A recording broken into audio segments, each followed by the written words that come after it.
Ministro Admar, Rio das Ostras, RESP 529, Facebook, Serviços Online do Brasil, recorrido Misaias da Silva Machado. Está inscrito o Dr. José Hollenberg, pela recorrente Facebook.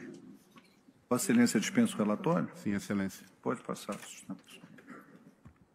Excelentíssimo senhor ministro presidente, excelentíssimo senhor ministro relator, excelentíssima senhora ministra, excelentíssimos senhores ministros, excelentíssimo senhor vice-procurador-geral eleitoral, senhores servidores, meus colegas advogados. É dobrada a honra de vir a essa tribuna, primeiro por representar o Facebook Brasil, segundo porque me dirijo à mais alta corte eleitoral do meu país, com uma causa que tem uma série de nuances cujo interesse provavelmente refletirá no pleito que se avizinha. Qual é o caso sob apreciação de Vossas Excelências? Na eleição passada, eleição municipal, o representante, ora recorrido, o senhor Misaias da Silva Machado, promoveu demanda afirmando que determinados conteúdos postados no Facebook não seriam verídicos. O juízo eleitoral zonal deferiu uma liminar para a remoção daquele conteúdo. E, quando sobreveio a sentença, confirmou a liminar e fixou uma multa de R$20 mil para cada 12 horas de descumprimento da decisão. A cada 12 horas de descumprimento da decisão, R$20 mil de multa estabelecida. Isso no dia 29 de setembro, a eleição dali a 3 dias apenas. Houve recurso eleitoral, o Tribunal Regional Eleitoral Fluminense manteve a decisão e afirmou que havia 109 dias de não cumprimento daquela ordem, que, portanto, geraria uma multa superior a R$4 milhões. 109 vezes 40 mil, R$4.360.000. E é aqui onde estamos perante esta Corte. Primeiro, para afirmar que a sentença, ratificada pelo Acórdão Regional, padece de um defeito processual fatal, gigantesco, insolúvel. Já lerei aqui o seu conteúdo. E segundo, para afirmar que a multa, ainda que em caráter cumulativo, extrapola em muito o bom senso, a razoabilidade e, por conseguinte, a ideia de devido processo legal material. O que acontece? Já ficou especificado que os conteúdos que foram fixados tiveram ordem liminar de remoção ratificada por sentença. Mas a sentença afirmou, com todas as letras, que aquele conteúdo não era eleitoral. Então, veja esta Corte o paradoxo. A sentença contém uma contradição em termos. Quanto ao primeiro dos pedidos, merece ser referendado, é o pedido de remoção do conteúdo, pelos mesmos fundamentos lançados quando da análise preambular. Não foi juntado documento novo. O segundo, no entanto, não merece ser acolhido. É que as notícias divulgadas nas URLs, que são os endereços específicos, enumeradas na exordial, não se tratam, eu estou lendo literalmente o que está posto, de propaganda eleitoral. A sentença diz que aquele conteúdo não é uma propaganda eleitoral, no entanto, determina que o conteúdo seja removido. Se não é eleitoral, sequer haveria competência para tal. É o que afirmamos. E quando afirmamos isso pela primeira vez? Quando o julgamento estava pendente de embargos de declaração, junto ao Tribunal Regional Eleitoral. Afirmamos isso por lealdade. Essa matéria foi apresentada pela primeira vez ao TRE no momento em que seria apreciado o recurso de embargos de declaração. Mas o TRE não se pronunciou quanto ao ponto que é, por isso, trazido para esta Corte como uma matéria de ordem pública que foi indevidamente, data vênia, deixada ao arrepio de apreciação pela instância regional. Então, esse é o primeiro aspecto. O segundo aspecto é que uma multa de R$ 4.360.000 é flagrantemente desproporcional. O Superior Tribunal de Justiça tem um entendimento pacífico, tranquilo, que mesmo na fase de execução são passíveis de redução multas que exorbitam o seu propósito de viabilizar o cumprimento da ordem judicial. As multas que não se mostram razoáveis sob esse parâmetro devem ser judicialmente revisadas, sindicadas novamente, ainda que na fase de execução. E aqui não chegamos a tanto.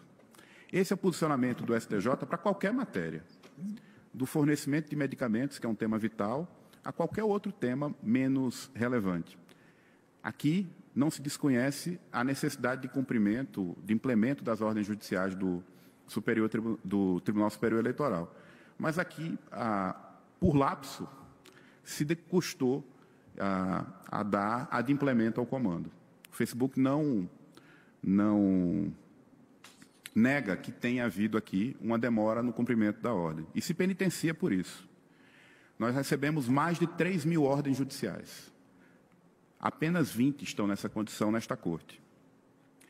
Considerados os milhões de usuários que compartilham na rede social, o bônus para o debate público é infinitamente superior a eventuais problemas como o ora versado. E, mais ainda, considerado os milhares de processos em que as ordens foram adequadamente cumpridas, esse resíduo demonstra que houve um comportamento correto, adequado da empresa, embora pelo volume episodicamente equivocado. Esse é um caso de equívoco, não é um caso de má-fé, não é um caso de erro, foi um engano pontual. E o que nós afirmamos? Que a ordem foi proferida a 3 dias da eleição. O interesse da jurisdição eleitoral se encerra ali, no cumprimento dessa ordem, porque não é possível mais fazer propaganda negativa de quem já foi eleito. O candidato aqui foi eleito. É eleição para vereador. Não remanesce interesse jurídico no cumprimento dessa ordem após esse momento. É óbvio que isso pode ser sindicado em outras esferas do Poder Judiciário, eventualmente na esfera civil pelo interessado. Mas para o direito eleitoral, para a justiça eleitoral, a data da eleição, no caso dos cargos de vereador, deputado estadual e federal, que são cargos proporcionais, se encerra no primeiro turno, se encerrou ali 3 dias depois. Por que razão, então, protrair esta multa por mais de 100 dias, além desse estágio, além desse momento? Então, essa é a primeira observação. Segundo, o valor da multa, R$ 40.000 por dia, é muito desde o primeiro momento. É muito. É um equívoco. O Facebook não recebeu sucessivas notificações para cumprir e descumpriu. Ele recebeu uma da sentença e não adimpliu. Quando foi informado que a ordem não estava cumprida nos autos, fez essa adequação, fez esse cumprimento. Então, assim, do ponto de vista das virtudes do debate público, a rede social tem se comportado, tem vindo a este tribunal voluntariamente se dispor a dar cumprimento mais eficaz para as eleições de 2018. Comparecemos às audiências públicas, apresentamos as nossas sugestões, estamos tentando criar um vínculo simbiótico entre as ordens do tribunal e o seu cumprimento por nossa plataforma, desenvolvendo ferramentas para isso nas instruções. Estamos nos esforçando para sermos instrumento de democracia e de obediência aos comandos desta Corte. Mas esse caso ficou para trás com esse resíduo e com esse problema da multa exorbitante, tirada de um processo em que o juiz afirma que não há infração eleitoral. Não há, mas determinou a multa. É um paradoxo data vênia. Daí porque é requerimento que faço da tribuna em nome do meu constituinte, que seja conhecido e provido o recurso especial para, primeiro,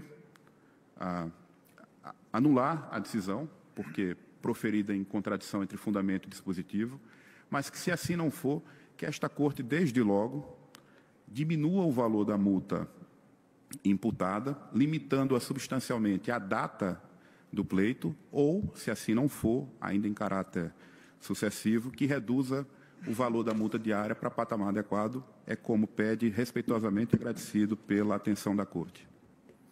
Ministro Admar Gonzaga, para a sua proposta de voto. Senhor presidente, senhora ministra, senhores ministros, a síntese do caso já foi bem delineada pelo ilustre advogado. Eu vou ao fundamento do meu voto. De início, ressalto que não houve pré-questionamento da matéria alusiva à alegada nulidade da sentença de primeiro grau. Isso porque o tema foi considerado precluso pelo Tribunal de Origem e em razão de ter sido aventado apenas após a oposição de embargos de declaração. Na linha da jurisprudência, o exame das matérias de ordem pública veiculadas em recurso especial não prescinde do requisito de pré-questionamento, e cito precedente da ministra Rosa Weber. Questão de fundo.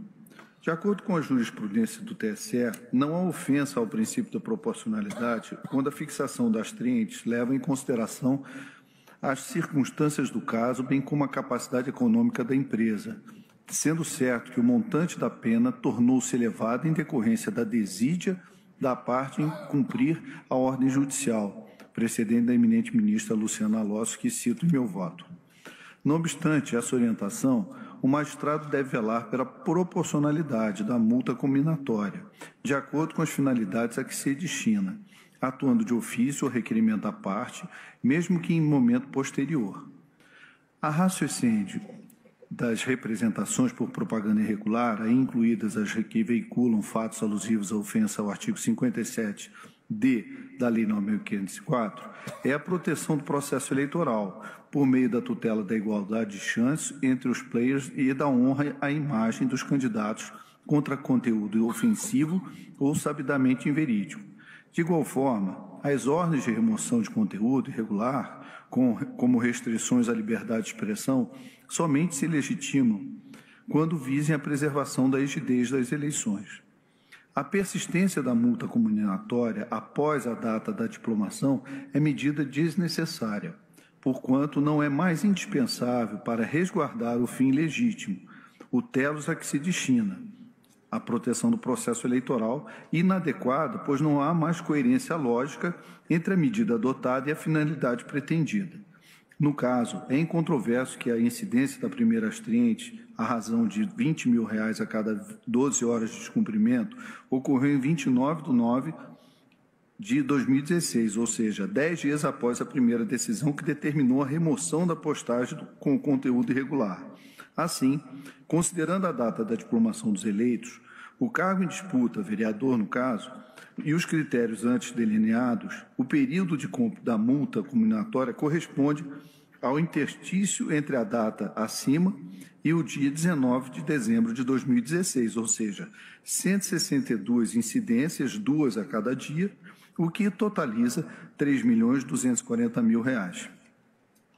Portanto, voto no sentido de prover parcialmente o recurso especial interposto pelo Facebook, Serviço Online do Brasil, a fim de reformar o acordo recorrido e reduzir o valor da multa total combinatória para esse valor de R$3.240.000. É assim que voto, senhor presidente, senhora ministra e senhores ministros. Eu estou de acordo. Senhor presidente, eu faria apenas uma única ressalva pessoal, mas eu vou acompanhar a maioria. Eu fiz o exame do que decidido por esta Corte no recurso em mandado de segurança 1603, redatou por acordo o ministro Toffoli, e a Corte Superior, de fato, disse que, devida à natureza injuncional das astrentes, que possui caráter coercitivo e punitivo, o quanto estabelecido deve ser compatível com a capacidade patrimonial do sujeito e a consecução de seus fins, considerando-se as circunstâncias do caso concreto. Ficando evidente a resistência da recorrente em obedecer ao comando judicial quanto à retirada de propaganda irregular, a qual se estendeu pelo prazo tal, e considerando-se os valores tutelados pelo direito eleitoral, bem como a razoabilidade dos parâmetros adotados pelo voto condutor do aresto, depois eu fui ao acórdão recorrido, e nós estamos em sede de recurso especial, e me deparei com essas premissas de que houve, sim, um descumprimento qualificado e que o valor das astrentes não foi suficiente para compelir o representado a obedecer com alguma presteza à decisão. A observação que eu faria apenas, seguindo uma linha jurisprudencial mais consolidada no STJ, seria de realmente orientar o dies ad quem até a diplomação, mas reduzir o valor individual de 40 mil para 30 mil reais. De toda forma, eu deixo esse voto para meditação coletiva e, se não houver nenhum tipo de... Eu entendo que devo manter o valor da multa em 40 mil reais, senhor ministro. Ele não é desproporcional, Não é pela desproporcional moldura a fática capacidade do financeira acordo. da Tá empresa, dentro eu acho do... que comporta o cumprimento dessa multa, que foi, o descumprimento foi alargado, e, no caso, eu acho que isso implicaria até no revolvimento de matéria de fato. Então, com a devida vênia... eu superaria, ministro Admar, só essa premissa, porque aqui, no âmbito das cautelares, em se tratando de astrentes, nós poderíamos reajustá-las, né, com um pouco mais de liberdade, né? Mas, de toda forma, de 30 para 40 mil não me Eu, ofende data de vênia, maneira mantenho, mas se a Corte entender que é além do necessário para... Eu mantenho 40 mil reais. E Está razoável. eu acho que está de acordo. A proposta do ministro Tarcísio, ela erige um critério que não fica ao vedrio do magistrado. Porque, princípio da proporcionalidade, a gente pode tramitar entre vários valores. Vossa Excelência cita a jurisprudência nossa e do STJ que criou esse parâmetro. Eu acho que o critério é algo que defende jurisprudência, né? Eu queria reajustar, nesse particular, o meu voto. Para 40? Para 30 mil reais que o ministro reajusta, eu mantenho meu voto em 40 mil reais. Mantenho, se for o caso. 30 mil, redução de 40 para 30, até a diplomação. Que já é uma evolução, a redução até a diplomação, porque continua havendo o descumprimento, a injúria, no caso, aliás, conteúdo sabidamente inverídico. Portanto, com a devida vênia, eu mantenho o valor da multa. Mas é como disse o eminente advogado da tribuna, há providências outras que não eleitorais que podem ser adotadas. Nós temos um debate. O meu voto já proferi, senhor presidente, estou acompanhando essa... Quer dizer, o relator está... Divergência, ministro Rosa? Mínima parte. Relator? Ministro Napoleão, relator? Eu acompanho o relator, excelência. Tá. Eu também acompanho o relator. Portanto, 40 mil. Tá.